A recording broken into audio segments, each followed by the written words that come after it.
Nathan Eslama, comment est-ce que vous interprétez ce rejet par le Hamas de l'offre israélienne? La charte du Hamas elle est très claire, c'est de détruire l'État d'Israël, de faire le plus mal possible à l'État d'Israël au maximum. Donc ils essaient de nous mettre à genoux en nous prenant des otages. Nous montrons maintenant depuis 1 an et demi que nous sommes ni à genoux et ni à terre, nous sommes encore debout, nous allons nous battre pour la sécurité de nos concitoyens et la sécurité de tous les juifs du monde entier. Si Israël aujourd'hui se met à genoux, capitule, accepte les conditions du Hamas, c'est tout Israël qui perd, c'est tous les juifs qui sont en danger. Donc évidemment que Israël continue à combattre, évidemment que la pression militaire apporte ses fruits. On a vu les accords du mois de novembre où il y a eu 100 otages qui ont été libérés après que Tsahal soit rentré seulement dans la ville de Gaza. Au début avec 5 divisions. On a déployé seulement 10% de notre force. Ouais.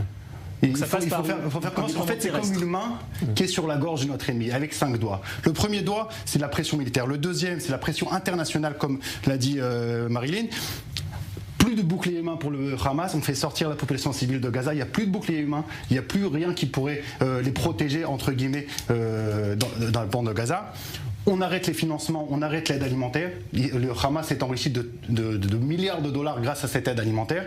Et ensuite, on commence à éliminer les têtes qui sortent du Hamas. Quand on met cette main sur la gorge du Hamas, on commence à l'étouffer. On les étouffe, on les a étouffés à partir de Rafah, vers le nord. On vient on passe par le nord vers le sud. On commence à les étouffer. Et il faut mettre nos ennemis à genoux, à mettre en situation où ils nous supplient. Alors pourquoi Israël ne le fait pas? C'est ça que vous direz. Il faut le faire. On attend. Il faut le faire rapidement, avec le plus de force. On a toute la légitimité du monde à faire. Il faut le faire rapidement, aux côtés, évidemment, de négociations. S'il y a avec qui négocier, ça fait 1 mois et demi qu'on négocie, ça fait depuis la mi-février qu'il y a la deuxième étape.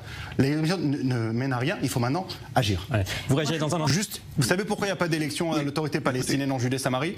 Parce que les sondages donnent le Hamas victorieux à 90%. 85% des habitants de Judée-Samarie. Je vous parle pas de la bande de Gaza qui sont opprimés à ciel prison vert selon votre discours. 85% des Arabes en Judée-Samarie, en Cisjordanie, en Palestine arabe, appelez ça comme vous voulez. 85% des gens qui habitent à quelques kilomètres de chez moi soutiennent le Hamas qui a fait le 7 octobre. Oui. Donc quand vous voulez discerner la population palestinienne du Hamas ou dire un jour ils sont ensemble, un jour c'est pas ensemble, il faut se mettre au fait. Un sondage, il n'y a pas d'élection à l'autorité palestinienne depuis plus de 15 ans maintenant parce qu'on sait très bien que si l'autorité palestinienne laisse quand on vous met un fusil sur la tempe, vous n'avez pas d'autre choix que d'obéir.